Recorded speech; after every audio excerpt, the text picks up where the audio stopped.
सच्चिदानंद सदगुरु साईनाथ महाराज की जय। ओम साई राम। मित्रों, आज का ब्लॉग आप सभी हमारे साई परिवार के लिए विशेष लाभकारी और कल्याणकारी है, क्योंकि आज के ब्लॉग में हम अपने साई परिवार के लिए बहुत ही विशेष उपाय लेकर के आए हैं। जब जीवन में घोर संकट हो, भीषण बाधाएं हो, ऐसे समयों में साईं बाबा का कौन सा उपाय करना चाहिए कि आपके जीवन की भीषण बाधाएं दूर हों, आपको हर क्षेत्र में सफलता प्राप्त हो, आपके घर परिवार में जो तरक्की रुकी हुई है वह तरक्की कैसे आगे बढ़ती रहे। इन चीज़ों के लिए आज हम उपाय लेकर के आए हैं। बहुत सारे ऐसे साईं परिवार हैं जिनके घरों में होता क्या है, धन तो पहले बहुत अच्छा आ रहा था, लेकिन अचानक से क्या होता है कि किसी की जॉब छूट गई, किसी के साथ कोई ट्रेजेडी हो गई और उनके घर में धन का आगमन रुक गया। तो ये भी एक प्रकार का संकट है। बहुत सारे घरों में क्या होता है, असाध्य रोग का आगमन होता है। वह समझ नहीं पाते कि कौन सी नकारात्मक ऊर्जा है जो उनके घरों में असाध्य रोग आ रहा है और पूरा पैसा उसी रोग व्याधि में जा रहा है। बहुत सारे ऐसे परिवार हैं जिनके घरों में मुकदमेबाजी, लड़ाई झगड़ा, दाम्पत्य जीवन का कला, परिवार में अनबन ऐसा बन जाता है। तो होता क्या है कि ये एक ऐसा संकट पैदा करता है जो आपके पूरे जीवन को डिरेल्ड कर देता है, विकास को रोक देता है, धन के आगमन को रोक देता है। क्योंकि रामायण में लिखा है, जहां सुमति तहां संपत्ति नाना, जहां कुमति तहां विपत्ति निधाना। तो कहने का मतलब, घर की जब कुमति हो जाती है, आपस में विचार में एकता नहीं होती है, तो घर क्या होता है, एक प्रकार से उसकी विकास रुक जाती है और संकट, एक से एक नाना प्रकार के संकट आते रहते हैं। तो इन्हीं चीज़ों के लिए आज हम उपाय लाए हैं, जिसमें सबसे पहले हम आपको उपाय बताएंगे, जो छोटे छोटे उपाय जो आप करेंगे। उसके बाद भीषण बाधा और संकट को दूर करने के निवारण के लिए हवन की भी चर्चा आज हम करेंगे विशद रूप में। तो आइए सबसे पहले जानते हैं कि जब घर में भीषण बाधाएं आए और इस प्रकार की कोई भी दिक्कत हो तो क्या करना चाहिए। देखिए, सबसे पहले हमारे जो साईं हैं, आप लोगों ने साईं सच्चरित्र पढ़ा होगा कि साईं बाबा की जो लीलाएं हैं उनका वर्णन जो हेमाड पंथ जी ने किया है। आपने उन लीलाओं को अगर पढ़ा होगा तो देखा होगा कि साईं बाबा किस प्रकार से अपनों भक्तों का कल्याण करते थे। एक छोटी सी वह धूनी जो होती थी ना, जो हवन के रूप में प्रज्वलित थी, जो धूनी हम लोग जिसको बोलते हैं, जहां बाबा बैठा करते थे, उसी से वो एक राख देते थे, ऊदी देते थे, जिसको ऊदी बोलते हैं और जिसको विभूति बोलते हैं, और लोगों का कल्याण हुआ करता था। और बाबा के पास जो भी जाता था, केवल एक टक वो देख लेते थे तो उनकी ऊर्जा के द्वारा उनका असाध्य रोग दूर हो जाता था। तो यहाँ पर आज जो मैं उपाय लाया हूँ बहुत ईजी है। देखिए, जब भी आपके जीवन में भीषण बाधाएं हैं तो कुछ चीजें आपको करनी चाहिए। क्या करना है कि सबसे पहले घर में एक नारियल ले आए। नारियल जिसको श्रीफल बोलते हैं, नारियल लाने से देखिए शुभता आती है घर में। पहला नंबर, धन का आगमन आता है। दूसरा नंबर, क्योंकि नारियल को पुराणों में श्रीफल बोला गया, और श्री मतलब होता है माँ वैभव लक्ष्मी, तो लक्ष्मी का आगमन बढ़ाती हैं और समस्त प्रकार के संकट को दूर करती हैं। और जहां पर लक्ष्मी आती हैं वहां पर भगवान विष्णु होते हैं, जहां भगवान विष्णु होते हैं वहां माँ वैभव लक्ष्मी होती हैं। आप ध्यान दीजिएगा। और प्रथम पूज्य देवता भगवान गणेश होते हैं, तो भगवान गणेश को भी नारियल अति प्रिय है।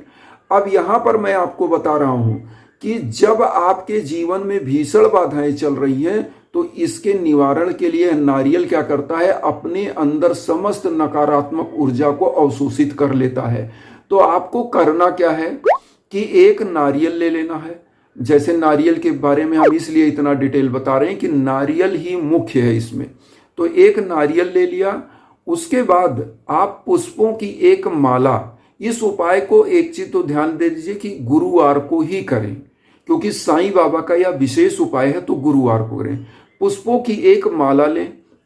माला ऐसी लें कि जो आप अपने घर में बृहस्पतिवार के दिन प्रभु के सम्मुख चढ़ाएं, और उसके बाद इसको क्या करें कि आप किसी साईं मंदिर में इस माला को लेकर जाएं, किसी भी साईं मंदिर में। वहां पर क्या करें कि बाबा को हार की तरह पहना दे। जो बड़ी माला होती है वो लीजिएगा, जो सबसे बड़ी माला आती है, जो आपने देखा होगा साईं मंदिरों में बाबा पहने हुए होते हैं। मैं स्क्रीन पर भी दिखा दे रहा हूं, देखिए साईं मंदिर में इस प्रकार की माला चढ़वा दीजिए। तो होता क्या है, जब आप प्रभु को पुष्प का माला अर्पित करते हैं तो पुष्प क्या करता है, आपके जीवन में खुशियां लाता है। संकट को दूर करने के लिए आप सोचेंगे कि ये छोटे छोटे उपाय कैसे, तो आप ध्यान दीजिएगा। आपके घर में जब यह दो चीज आपको करना है, एक नारियल, एक पुष्पों की माला, एक घी का दीप प्रज्वलित करिए, एक धूप बत्ती। अब आपको क्या लेना है, ध्यान दीजिएगा। अपने घर की बाधा को दूर करने के लिए जो आपने नारियल लिया है, इसको अपने मुख्य दरवाजे पर 7 बार घुमाइए। मुख्य दरवाजे पर एकदम बाहर आ जाइए। जो मुख्य दरवाजा मतलब बाउंड्री का गेट नहीं, जिस घर में आप रहते हैं, जो घर का एंट्री पॉइंट होता है, वहां पर 7 बार घुमाइए। घुमा करके ले आइए, साईं बाबा के श्री चरणों में रख दीजिए और ये एक मंत्र का आप जाप करेंगे। ओम सर्व मंगल कराय नमः, ओम सर्व मंगल कराय नमः मंत्र का जाप करेंगे।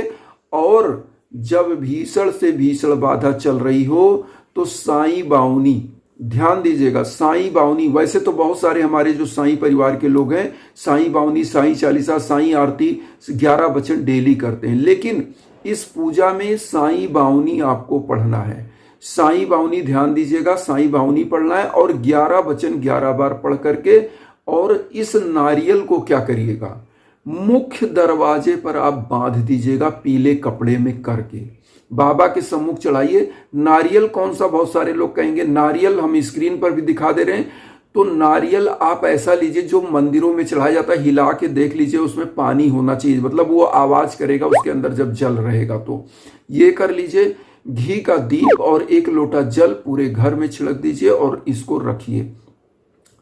अब आता है कि जो आप नारियल बांध रहे हैं तो कितने दिन तक बंधा रहेगा, जब तक बंधा रहे, जब आपको लगे कि नारियल का पानी सूख गया है, अंदर का पानी, मतलब वो कम से कम मान के चलिए 6 महीना साल भर भी बंधा रहे, पानी भी सूख जाए, जितना इसके अंदर का जल सूखेगा उतना आपके घर की नकारात्मक ऊर्जा को यह अवशोषित करेगा।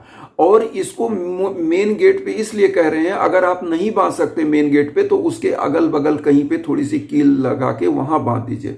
हालांकि मेन गेट पे ये होता है, जितने लोग आपके घर में आएंगे, आपके परिवार, उनके ऊपर जो दुर्भाग्य होगा ना, ये नारियल जब ऊपर बंधा होगा, आप उसके नीचे से आएंगे जाएंगे तो होगा क्या कि वो ऊर्जा आपके अंदर जो नकारात्मक ऊर्जा है उसको ले लेगी और आप उसके अंदर से आएंगे जाएंगे, और जो शत्रु भाव रखकर आपके घर में आएगा उसके बुद्धि में जो शत्रुता आपके लिए उसको भी अवशोषित कर लेगी, मतलब नकारात्मक ऊर्जा को अवशोषित करती है। तो नकारात्मक ऊर्जा को अवशोषित करेगी और आपके घर में सकारात्मकता का वृद्धि होगा, तो अपने आप सभी संकट दूर हो जाएंगे, आपके जीवन का हल निकलता जाएगा। अब आता है हवन के बारे में। हवन के बारे में जैसे कि मैंने बताया, देखिए हवन होता क्या है, दिव्य हवन उसे कहते हैं जो जड़ी बूटियों से, जिसमें अगर तगर नागर मोथा केसर कस्तूरी चंदन ब्रह्म, जो ऐसे बहुत सारी चीजें जो 101 प्रकार की जड़ी बूटियां होती हैं जिनसे हवन होता है। हवन कैसे होता है, आपके नाम पर आपका गोत्र लिया जाता है, उस पर संकल्प होता है। संकल्प जब हो जाता है तो आपके नाम और गोत्र पर आपने किसी पंडित का, जैसे मान लीजिए मेरे द्वारा हवन हुआ तो वर्ण किया, और आपके लिए जाप होता है, मंत्रों का जाप। जैसे बहुत सारे लोग पूछते हैं गुरुजी हवन का क्या चार्ज, कैसे होगा हवन। मैं ये पूछना चाहता हूं, देखिए आपकी समस्याएं क्या हैं, उसमें कितने मंत्र होंगे, कितने 51,000 सवा लाख मंत्र या 21,000 मंत्र, जैसे मंत्र हो तो उस मंत्र के अकॉर्डिंग उसका जो है हवन में समिधा जो लगाई जाती है उसमें साकल्य कितना पड़ेगा, उस हिसाब से आपको हम बता पाएंगे। तो साकल्य कैसे होता है, साकल्य जितना मंत्र होगा वो पड़ेगा, उसके दशांश का भी साकल्य हवन में पड़ता है। तो इसकी ऊर्जा क्या होती है आपको मैं बताऊं, हमारे वेदों में भी हवन का वर्णन इसीलिए किया गया है। जो हमारा देखिए 4 वेद है ना, ऋग्वेद यजुर्वेद सामवेद अथर्ववेद, तो हमारे हवन का यजुर्वेद में हवन का वर्णन किया गया है, यज्ञ का वर्णन, और यज्ञ एक ऐसा पुरातन समय में ही चला आ रहा है जो आप सभी लोग देखे होंगे, चाहे रामायण में पढ़िए, चाहे जो है गीता में पढ़िए, चाहे आप जिसमें भी पढ़ेंगे यज्ञ के बारे में वर्णन आपको मिलेगा। प्रभु रामचंद्र जी के यहाँ जब उनके पिताजी ने जब उनको संतान नहीं हो रही थी तो राजा दशरथ ने श्रृंगी ऋषि को बुला करके हवन किया, तो उनको संतान की प्राप्ति हुई। तो इसीलिए कहा जाता है ना कि हवन क्या करता है, आपके जीवन में कोई भी बाधा हो, संतान प्राप्ति में, दाम्पत्य जीवन में दिक्कत, घर परिवार में कलह लड़ाई झगड़ा, धन का आगमन रुक जाना, व्यापार में वृद्धि ना होना, घाटा लगना, ऐसे समयों में आपको हवन का शरण लेना चाहिए।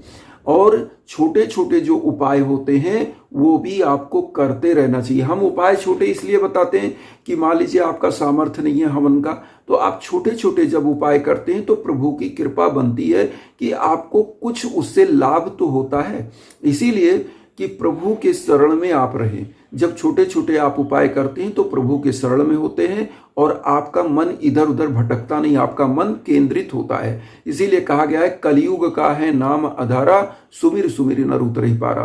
तो कलयुग में प्रभु का नाम स्मरण करते रहना, छोटे छोटे उपाय करते रहना, यही आपके जीवन को, आपके जीवन के भव को दूर करता है और भव सागर को पार कराता है। तो इसलिए ये छोटे छोटे उपाय करिए। यज्ञ याजन के लिए रहा सवाल, आपको भटकने की जरूरत नहीं है। हमारे इंस्टाग्राम पर आइए, हम बीच बीच में वीडियो के लिंक देते रहते हैं कि आपको कहीं जाने की जरूरत नहीं। इंस्टाग्राम पर आप संपर्क करिए, हमारे लायक जो भी संभव मदद है वो करेंगे। यज्ञ याजन आप कराना चाहेंगे, उसका संकल्प होगा, आपके लिए होगा, निश्चित रूप से आपका कल्याण होगा, प्रभु की कृपा आप पर बनेगी। साईं बाबा हमारे सभी परिवारों को सुखमय रखें, इसी भावनाओं के साथ हम आते हैं। जो हमारी भावना है वसुधैव कुटुंबकम, तो वसुधैव कुटुंबकम की भावना में आप सभी लोग चैनल को सब्सक्राइब करके मुझे भी परिवार बनाइए, आप भी मेरे परिवार बनिए। उन साईं भक्तों तक वीडियो को जरूर शेयर करिए जो किन्हीं कारणों से कष्ट में, दुख में। इसी भावना के साथ ओम साई राम।